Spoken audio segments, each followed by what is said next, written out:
estava a lamentar a minha dor, chorava triste sem ter esperança.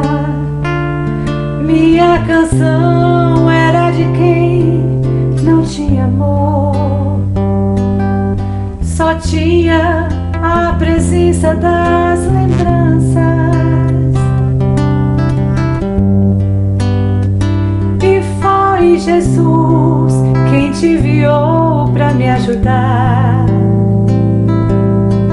pra me transformar no que sou.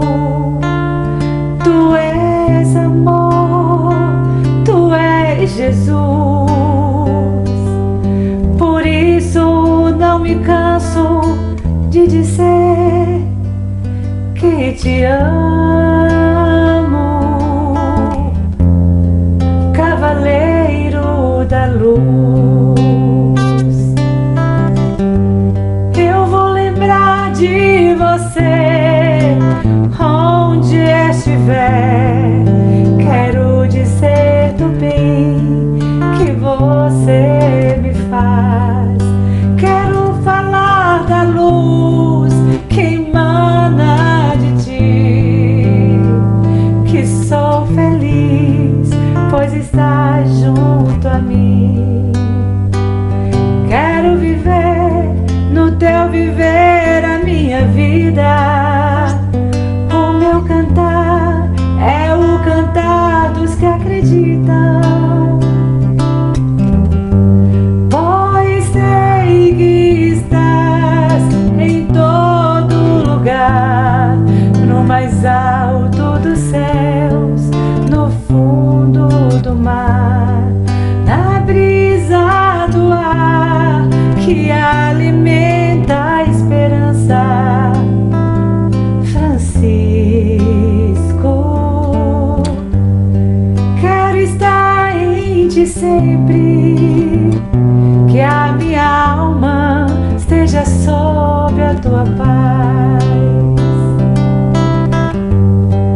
Jesus está em ti e tu estás nas aves dos céus, nos peixes do mar, na natureza em flor, na presença do amor.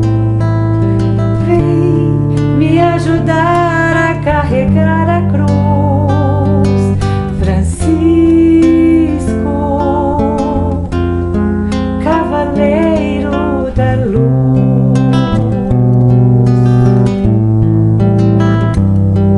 Francisco, Cavaleiro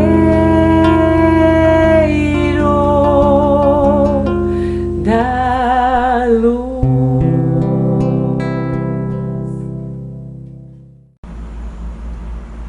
Amigos, muito boa noite. Estamos aqui fazendo parte de um evento importantíssimo. São os 25 anos da Comunidade Espírita Nova Era, que se realizarão no dia 25 de dezembro. Queremos agradecer desde já a José Alberto pelo convite, a pessoa que vem trabalhando, com serenidade, dedicação e grande responsabilidade no movimento espírita há décadas.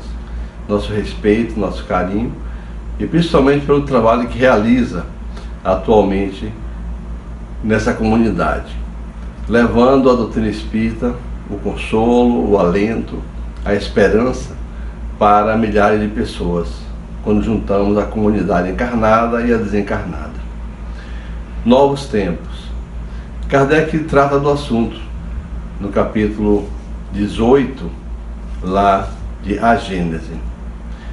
Ele lembra que não dá para, vamos dizer assim, adiar a informação, a certeza da presença dos espíritos em nossas vidas, da realidade espiritual na sociedade humana. Não é do tempo de Kardec, claro, o surgimento de espíritos.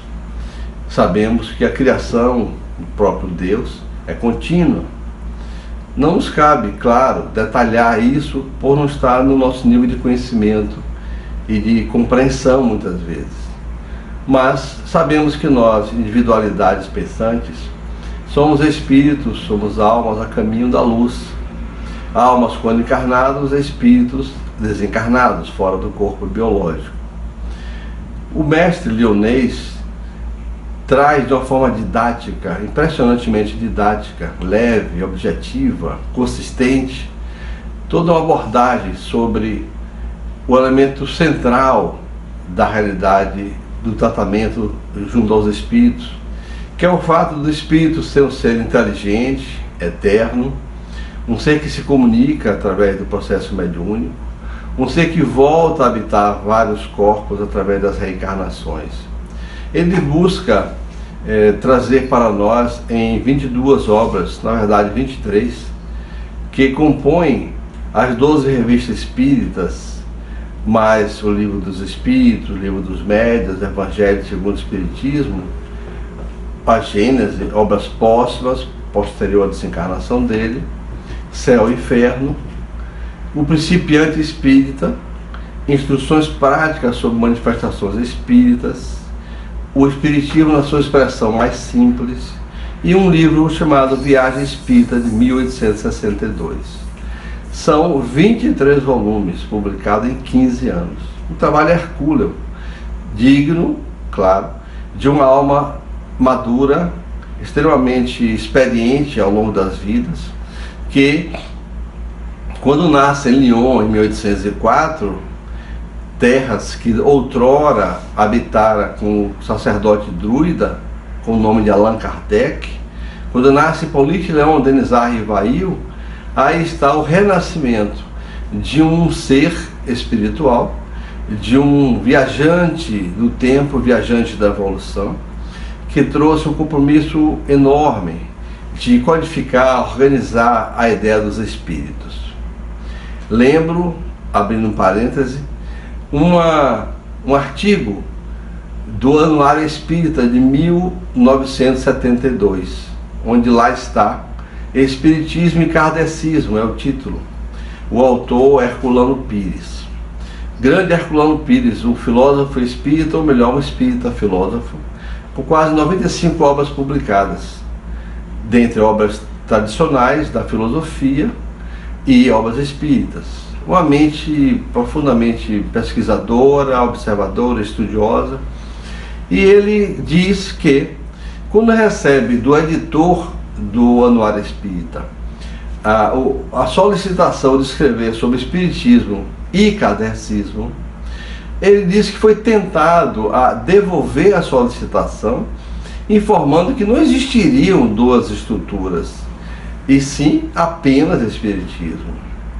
Mas ele pensou, esse homem que me solicita não é um leigo, não é um indivíduo que não conheça profundamente os processos da vida e da espiritualidade, e nem tampouco desconheça as bases filosóficas da doutrina espírita.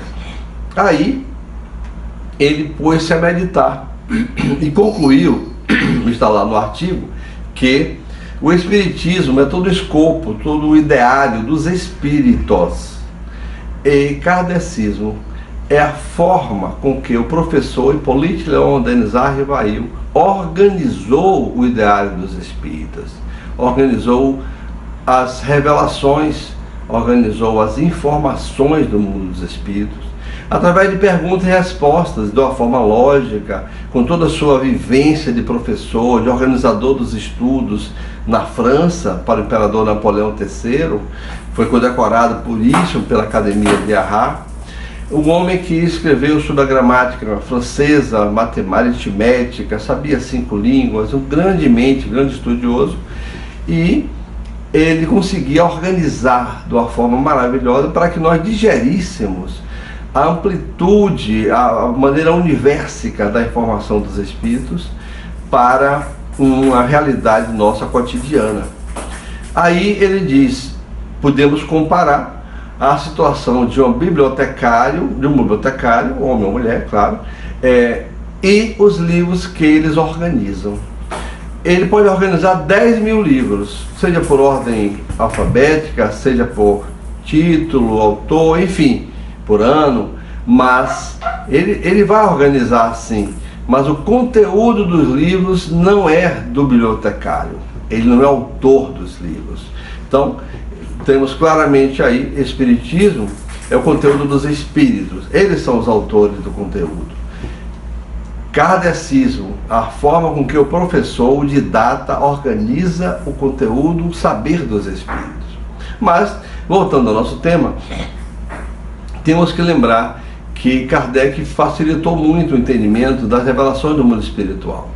Não era fácil você falar sobre espírito, algo imponderável, numa sociedade que testava a experiência, o laboratório, né? Fazia o ode à Cibele, a deusa, que revelava-se pela ciência.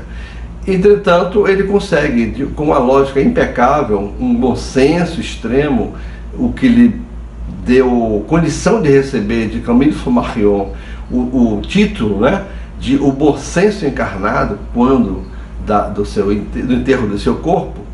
Ele traz didaticamente, numa evolução do conhecimento gradual, desde o Livro dos Espíritos, uma série de informações que mostram que a realidade do mundo dos espíritos transita ao nosso lado, eu diria até como um chiclete no sapato, onde você avança um passo e o chiclete está ali agarrado. É o que diz os espíritos para Kardec: os espíritos influenciam vossas vidas muito mais do que supondes, e de ordinário em quase todos os vossos atos eles estão a influenciar. Se formos analisar nossas vidas, cada um de nós temos experiências, temos informações, temos fatos, né, sobre a realidade da presença dos espíritos em nossas vidas. Seja no nível da família, no nível do trabalho, seja na dimensão da raciocínio matemático ou raciocínio filosófico, seja no campo comercial, poético, da arte. A presença dos espíritos, a influência, a inspiração, a intuição é livre. Eles sopram onde querem, já dizia João no Velho Testamento. Tem que saber de onde vem e para onde vai. Isso é um alerta, porque os espíritos estão livres para transitar em nossas vidas, mas nós temos que selecionar a estação adequada, a sintonia adequada, para não sintonizarmos com espíritos que venham a ser brincalhões, zombeteiros, anárquicos, etc. Temos que buscar a sintonia com o que há de melhor, com o que há de mais sereno, harmônico, traga sentimentos, traga emoções positivas, né? O Jesus é um pensamento sobre o Cristo, meditar sobre o Cristo, refletir sobre grandes nomes da história da humanidade que trouxeram a vivência da espiritualidade, da caridade, da harmonia, né? Vários são esses nomes, e que são exemplos vivos da virtude, exemplos vivos da maturidade do espírito. Quando vemos nas páginas da história, lá atrás, ainda no Egito, né, a realidade de lidar com o espiritual, a realidade da transcendência da vida, fazia parte do dia a dia. As várias marcações, as várias inscrições em pedra feitos pelos egípcios traziam a ideia do Ka, ou do Ki, como corpo espiritual, volitando acima do corpo biológico, acima do sarcófago.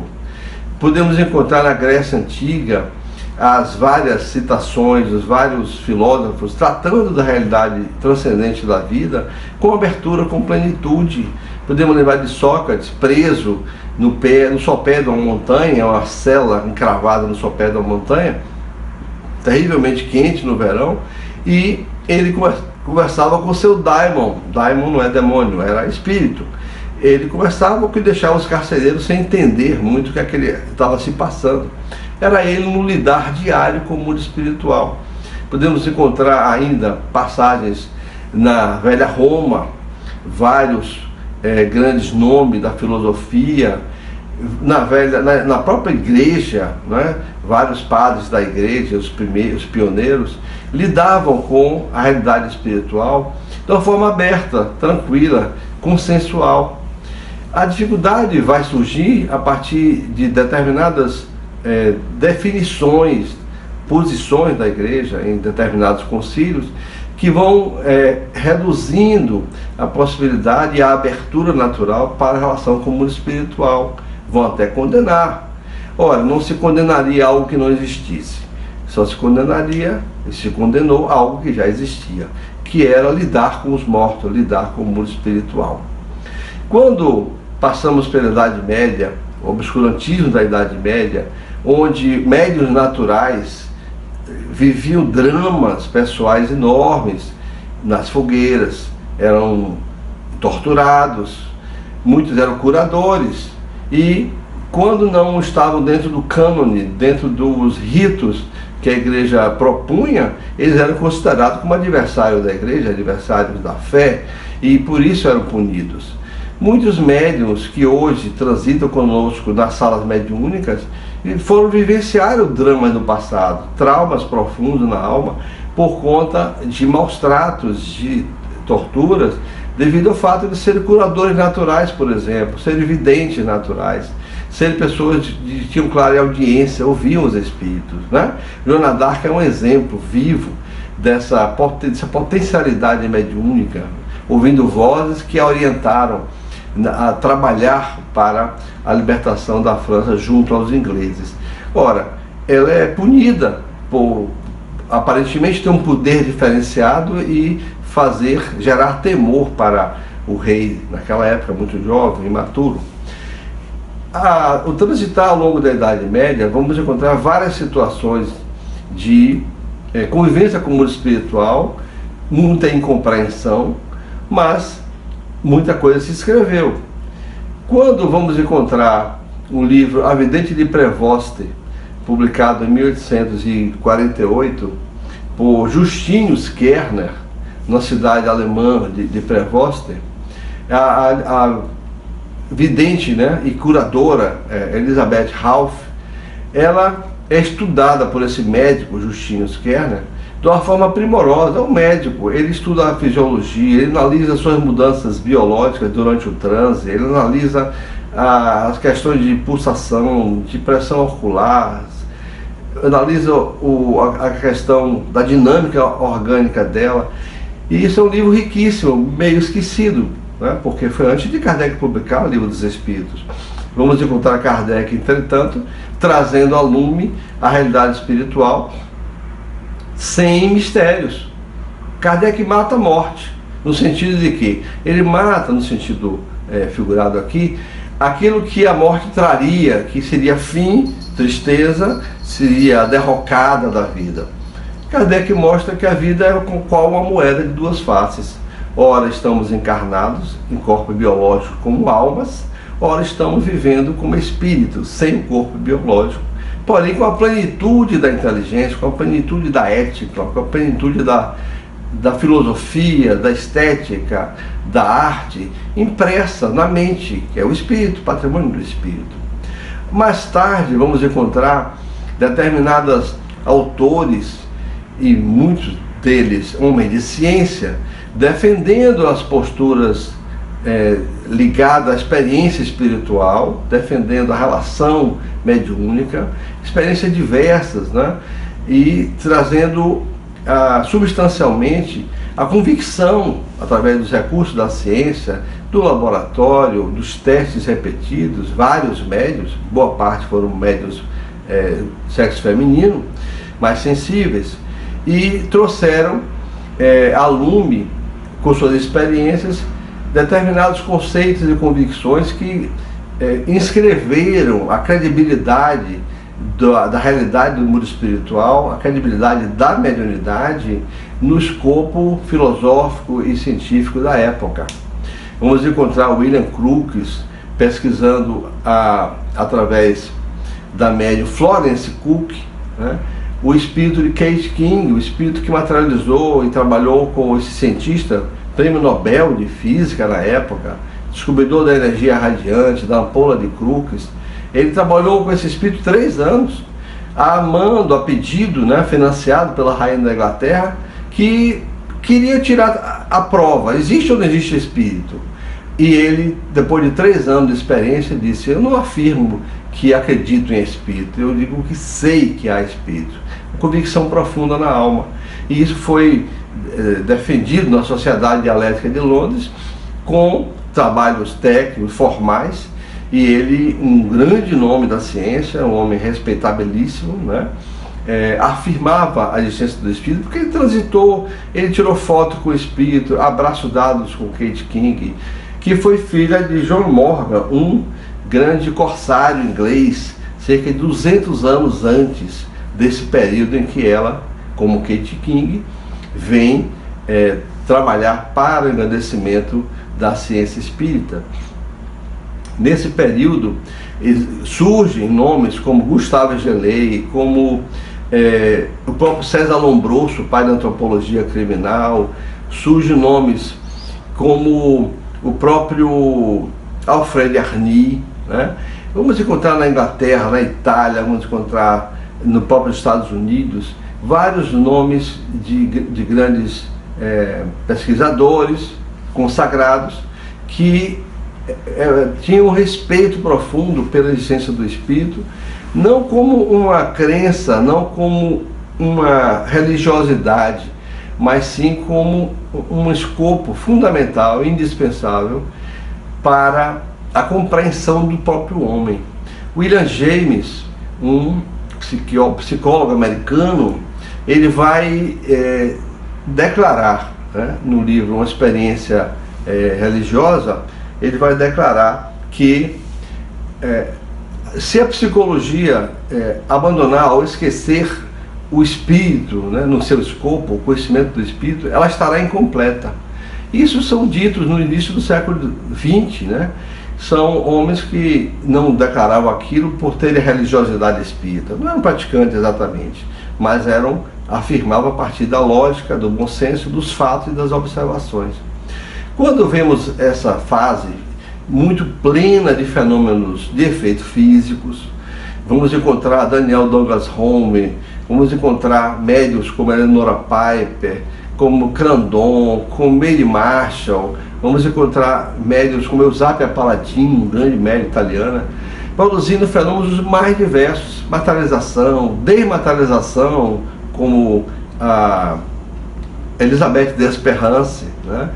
Vamos encontrar um manancial tão grande de exemplos espalhados pelo mundo, que vamos lembrar aí nesse momento o capítulo 1º de A Revista Espírita, de Kardec, em 1858, quando ele faz uma recapitulação no seu primeiro capítulo a respeito das várias experiências espirituais na face da Terra, entre índios, na Oceania, nos Estados Unidos, Europa.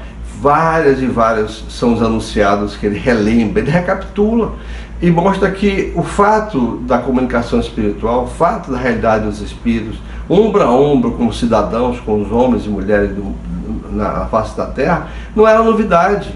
Kardec organizou, ele trouxe a mediunidade para um plano da objetividade, da produtividade, não só o indivíduo ter o potencial e sofrer mazelas, ser confundido com a loucura, sofrer muitas vezes depressões por conta da presença espiritual. Kardec transforma isso em algo prático. Ele analisa e estuda a psicografia, depois da psicofonia. Ele vai, no livro dos médiuns, saber o que é relevante para educar o médium. Ele lembra que é importante conhecer a si próprio, meditar, refletir a si próprio, para poder conversar com os espíritos. É preciso aprender a lidar com os homens, diz ele no capítulo 23, Identidade dos Espíritos, que é preciso primeiro conhecer a si mesmo, saber lidar com a humanidade, para depois aprender a lidar com os espíritos. Kardec diz na Revista Espírita que é um jornal de estudos psicológicos. Isso é de um avanço tremendo. Nós estamos em 1858. A psicologia atrelada à filosofia ainda.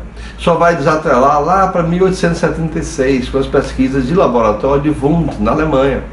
Kardec já antecipa uma psicologia e diz lá na Revista Espírita que é um manancial, é um manual, vamos dizer assim, não para o homem aprender a lidar com espíritos desencarnados, mas também para o homem aprender a lidar com seus pares, com seus colegas, seus correligionários, aqueles que estão em torno de si. Isso é de um avanço, de uma percepção profunda. Kardec é um visionário no sentido da concepção da sociedade humana. Kardec lembra sempre da distinção entre o homem e o espírito. O homem aqui e agora encarnado, com limitações biológicas, com limitações sociais, culturais, religiosas, com tendências e aptidões também, com virtudes, mas ele lembra ao espírito. Você, espírito, individualidade pensante, eterno no tempo, e ao homem, limitado às contingências sociais, culturais, de época, né? As questões das leis, etc. Quando nós vamos encontrar todo esse manancial, que isso gera mais de 3, 4 mil livros já naquela época, em inglês, francês e alemão, há um manancial enorme. Hoje tem mais de 11 mil títulos ligados ao espiritismo no Brasil e no mundo. Percebe-se que toda essa cultura universica que Kardec trouxe nos seus 23 volumes é lastro, e foi lastro, para grandes trabalhos de outros estudiosos, outros escritores, né? E até de concepções não dentro do escopo espírita, como a psicologia transpessoal, os trabalhos que envolvem a chamada quarta força, que considera o homem com dimensões do espírito, com dimensão transcendental, com a possibilidade do retorno à vida. Vamos encontrar trabalhos interessantíssimos de homem de ciência, um grande nome da neurologia, Wilder Penfield, o pai do homúnculo de Penfield, que é um estudo da neurologia, fracionando o homúnculo em partes, em dimensões, conforme as áreas do córtex cerebral envolvida em ações motoras no corpo humano. Um trabalho genial. E ele escreve um livro, O Mistério da Mente. E nesse livro ele discute com um filósofo sobre o que ele descobria nas suas mais de 700 cirurgias de epilepsia, onde ele era obrigado muitas vezes a abrir parte do crânio do indivíduo e trabalhar com campos elétricos de estimulação. O indivíduo anestesiado, de repente, com estimulações de baixa voltagem, aproximando da superfície do cérebro, mas não tocando na superfície do cérebro, ele fazia o indivíduo estimular a falar. Ele esperava estímulos motores e vinham, na verdade, falas, vinham dissertações, vinha conhecimento cultural, enredos lógicos. Quando ele afastava o eletrodo, o indivíduo parava de falar, como se ele estivesse acionando um gravador. Ao retornar a aproximação do eletrodo, voltava o indivíduo a falar. E ele então, no seu livro maravilhoso, sem nenhum escopo religioso, ele não era religioso, não era espírita, ele diz que, numa comparação didática para facilitar, a mente seria o programador e o cérebro o computador. E ele pergunta: quem é mais inteligente, o programador ou o computador? É claro que é o programador. Ele usa os recursos limitados do computador de uma forma variável, conforme a mente do programador, a capacidade e a inteligência, né? O programador está dentro do computador?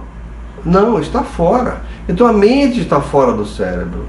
E ele diz ainda, esse programador, a mente, o programador pode programar várias máquinas, claro.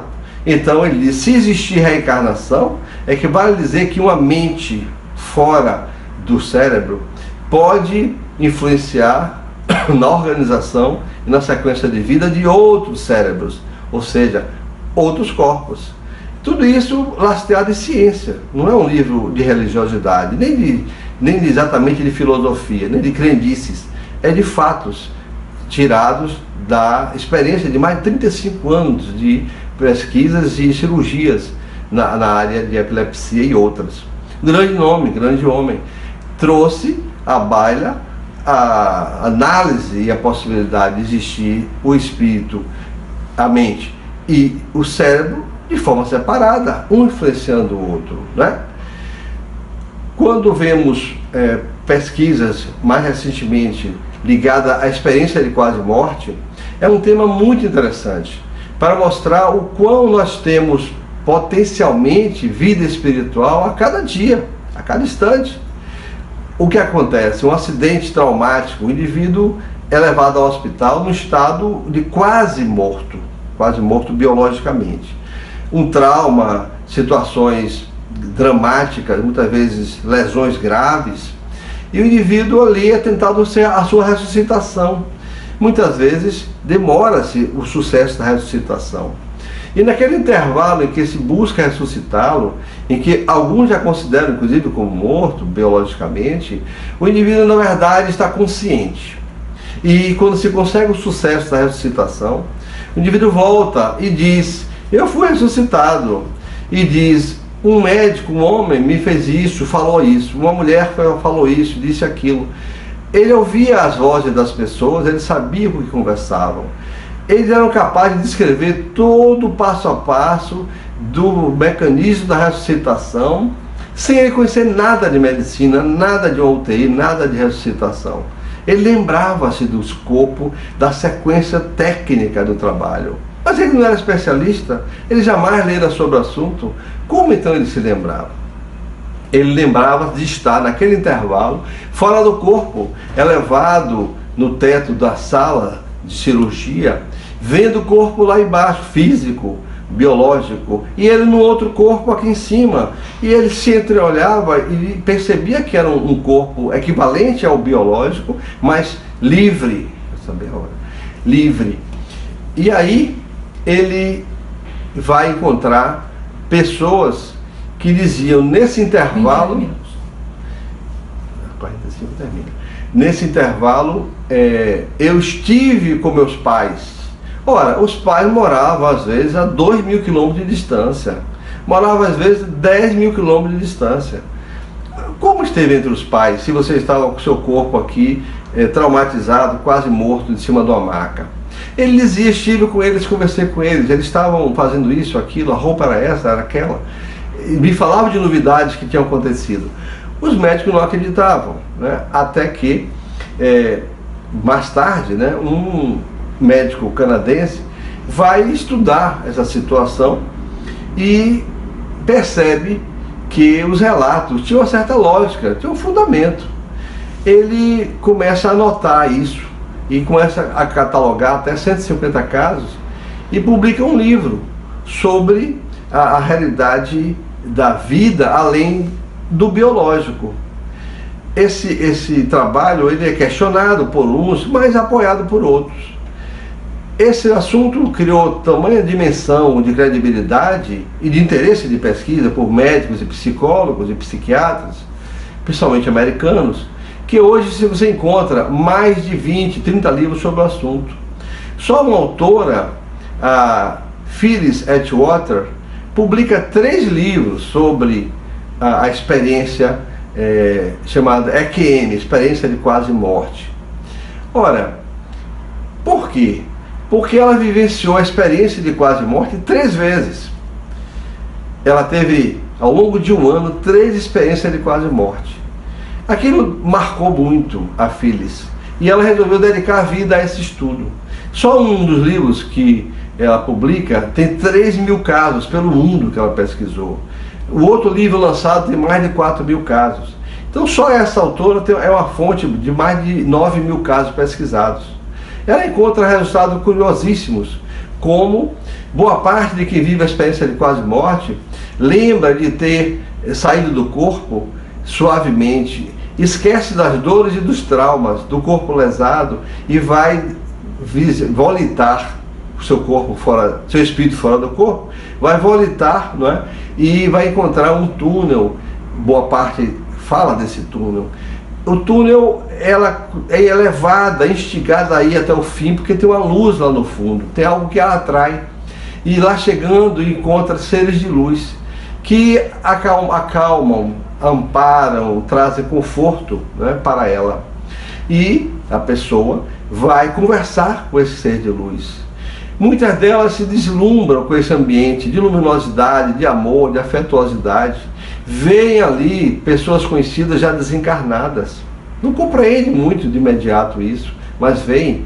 E muitas querem ficar naquele ambiente. E ouve normalmente daqueles seres, daqueles mestres, daqueles mentores, que o seu trabalho na Terra ainda não foi concluído. Seus compromissos, sua missão precisa ser concluída. E as pessoas voltam à vida meio desgostosas, porque aquele ambiente era muito mais agradável do que voltar para um corpo lesado, atrofiado, danificado pelo acidente ou coisa que tal. E quando voltam, elas estão melhoradas, diferenciadas. As pessoas lembram de que nessa viagem do tempo, no túnel, elas repassam rapidamente vários eventos de sua vida. Compromissos não cumpridos, atitudes que foram duvidosas, trouxeram dissabores, problemas, mágoas que não foram corrigidas, enfim, ela percebe que precisa corrigir rumos.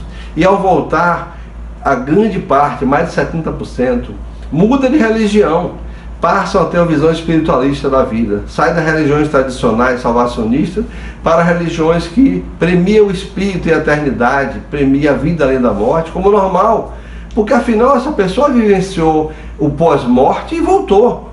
Por que ela iria agora duvidar da vida além da morte se ela vivenciou a situação? Elas vêm com uma capacidade curativa. Muitas curam a si próprias de males que levavam anos lhe perturbando. Tudo está num livro chamado Seres de Luz, que existe em português, e traz uma série de mudanças, alimentação, hábitos, crenças, o sentimento do amor, o sentimento de perdão, de solidariedade, exacerba. Elas todas percebem que a finalidade da vida não é exatamente ter coisas, conquistar títulos, estar em situações maravilhosas em termos socioeconômicos e culturais, mas sim relacionar-se com o mundo e com as pessoas, levando amor, levando paciência, perdão, harmonia, levando fé, esperança às pessoas. Isso é praticamente generalizado. Ela descobre que as pessoas que tentaram o suicídio e vivenciar a experiência de quase morte, ao serem resgatadas, ao serem ressuscitadas, vamos chamar assim, elas desistem do suicídio, elas passam a dedicar-se à vida com amor, afetividade, com zelo, com esperança, com coragem. Elas desistem, porque elas sabem que não vai existir o fim com o suicídio. A vida vai continuar, as mágoas, os males vão continuar, porque a memória, o sentimento, a ética, o estilo não está no biológico, não está no cérebro, no nervo, no osso, no músculo, nem no sangue.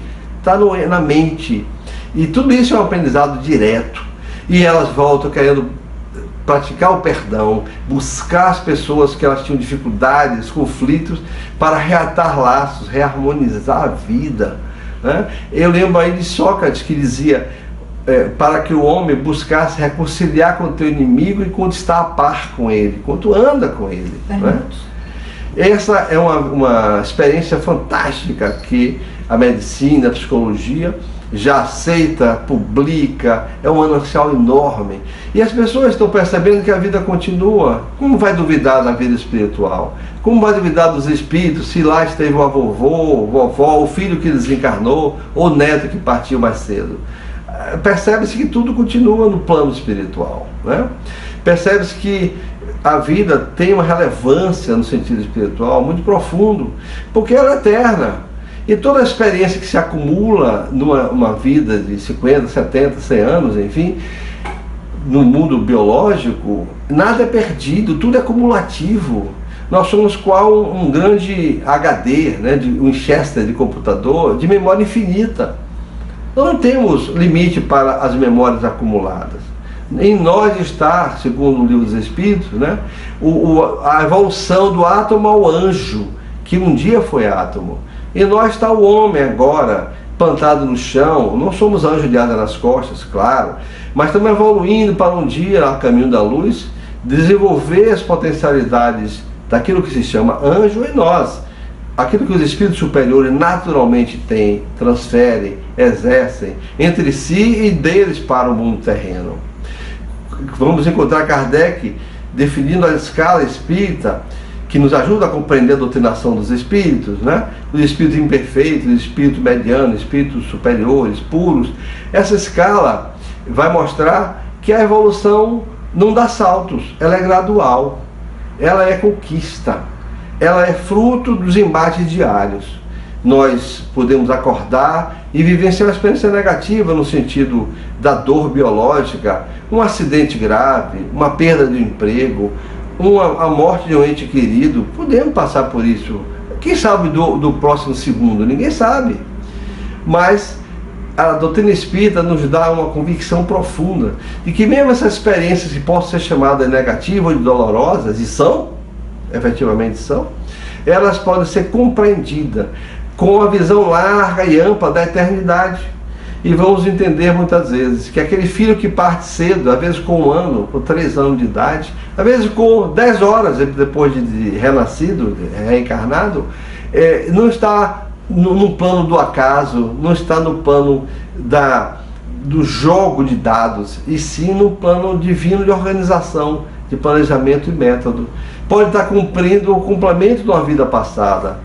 Pode ser um ex-suicida do passado que volte a viver pouco nessa vida por não ter capacidade estrutural, perispírito-corpo, para garantir a sobrevivência desse corpo. Pode vir com lesões graves, biológicas, como a mola, que é uma malformação generalizada a partir da falta do sistema circulatório ou do coração. Pode vir como um indivíduo com lesões teratológicas, 5 membros, pode vir com falta de mão, com aplasias. Tudo isso tem fundamentos na realidade do espírito. Vamos aprendendo que a vida não é só jogo de relação, de poder, de sobrenomes, de conquista, de títulos, de emprego maravilhosos, mas sim de relação com o espiritual continuamente, mesmo que estejamos nos relacionando com o ser humano que é o nosso colega, que é a pessoa que está no ônibus, é aquele que está no bar, aquele que está na praia. São pessoas, são espíritos. É relação mediúnica, diz André Luiz. Lidar com o mundo é uma relação mediúnica. Você lida com espíritos. E, lembrando de Kardec que aprender sobre o espiritismo e aprender a lidar com a humanidade, quando nós percebemos essa doutrina maravilhosa, ampla, que nos dá esperança, nos dá conforto, mesmo que as lágrimas surjam, mesmo que as dores insistam persistam em nossas vidas, nós aprenderemos tranquilamente com a doutrina espírita e que a fé, a esperança, a caridade são elementos que suplantam as dores, que nos fazem rever os conceitos do mundo, nos fazem rever os conceitos em relação às pessoas, à natureza, em relação a Jesus, em relação a Deus e aos próprios espíritos. Abertos ao espiritual através da prece, da oração, nós captaremos a inspiração necessária para os momentos de dúvida, de angústia. Aberto ao espiritual, através da oração, da meditação, nós seremos inspirados para o trabalho técnico, científico, o trabalho da filosofia, da arte, o trabalho da cultura, da poesia, da relação família, do trato com o filho, da educação do filho. Basta que coloquemos as antenas da espiritualidade disponíveis à nossa volta e o retorno é garantido. É uma receptividade contínua, é uma via de dupla faixa. Você emite vibrações, pensamentos, desejos e você capta as respostas. Essa é a realidade que hoje, cada dia mais, é pujante. A ciência, a tecnologia, a psicologia, a própria medicina, a psiquiatria, vários são as áreas do saber que estão aí concordando plenamente com o homem não ser um complexo bioquímico ou neurofisiológico, mas sim um complexo mental, emocional, psicológico, cultural, de grande escopo, de infinito escopo. Nós não sabemos o que cada um já construiu ao longo das várias vidas. Não sabemos. O nosso filho pode ter uma cultura espiritual, um saber, uma maturidade espiritual muito maior que nós. E muitas vezes fazemos confusão, achando que é criança, é imaturo. E ali pode estar um Matusalém, no bom sentido, com muito mais vivências espirituais do que o próprio pai ou a mãe. Ali pode estar aquele que vai orientar o pai e a mãe na sua sobrevivência diária. Ali pode estar crianças, como na Índia, de 9 anos de idade, que são médicos, fazem cirurgia, orientam casos cirúrgicos. Ali pode estar um matemático que com 10 anos de idade tem doutorado em matemática. Nos Estados Unidos isso é muito comum. Ali pode estar um artista que 4, 5 anos de idade produz quadros maravilhosos, como uma garota na Suécia, né, que os quadros são maravilhosamente lindos, complexos, e ela desde cedo já praticava isso sem ter alguém para lhe ensinar, como nossos Sibelius aqui no Brasil, que tocava o piano desde 4, 5 anos de idade, sem ninguém ensinar, e tocava músicas mais variadas, temáticas, né, e de séculos diferentes. É uma alma que diz realmente que foi o Sibelius na vida passada, né, e trouxe essa bagagem construída em si. As crianças que têm memória espontânea do passado, quantas delas lembram de ter sido oficiais da Marinha ou do Exército, da Aeronáutica, lembram de ter sido cientista, lembram de ter sido um físico, lembram de ter desencarnado de forma grave, e quanto menos tempo entre desencarnar e reencarnar, mais lembram do passado.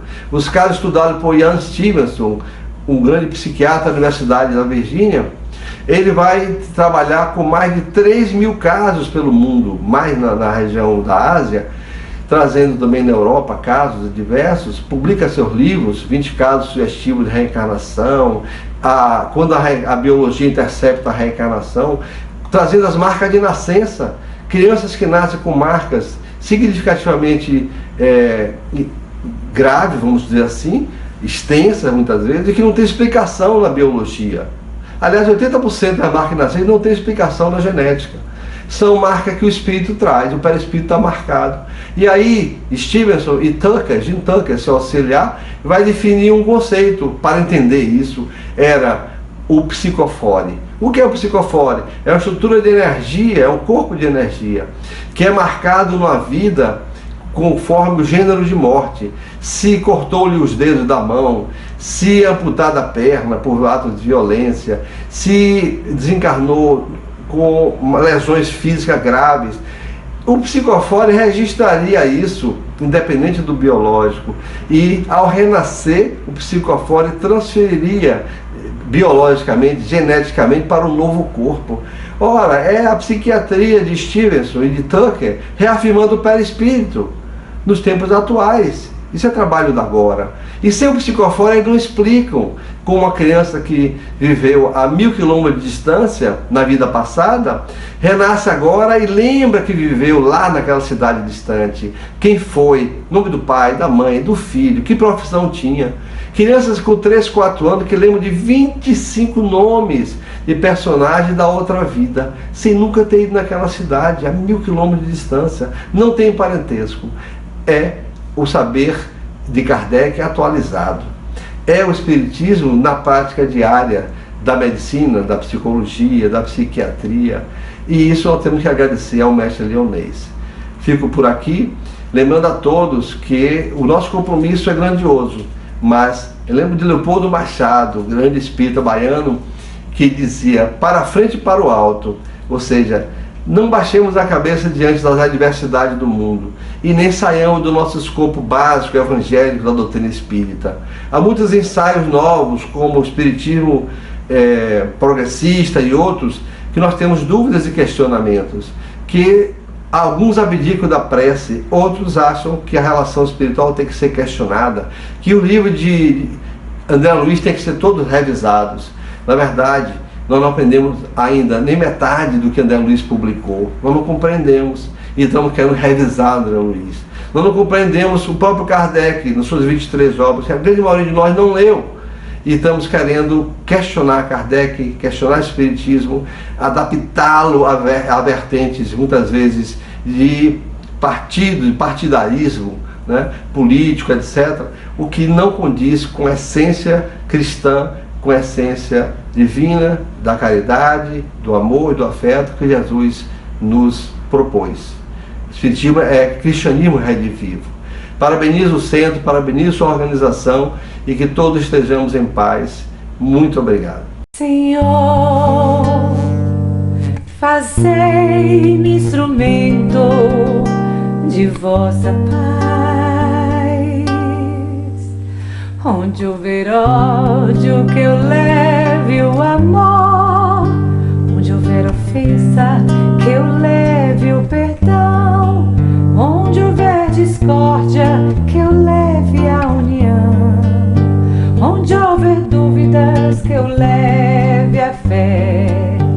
Onde houver erro, que eu leve a verdade. Onde houver desespero, que eu leve a esperança. Onde houver tristeza, que eu leve a alegria. Onde houver trevas, que eu leve a luz. Ó Mestre, fazei que eu procure mais consolar que ser consolado, compreender que ser compreendido, amar que ser amado, pois é dando que se recebe, é perdoando que se é perdoado, e é morrendo que se vive para a vida eterna. Ó Mestre, fazei que eu procure mais consolar que ser consolado, compreender que ser compreendido, amar que ser amado, pois é dando que se recebe, é perdoando que se é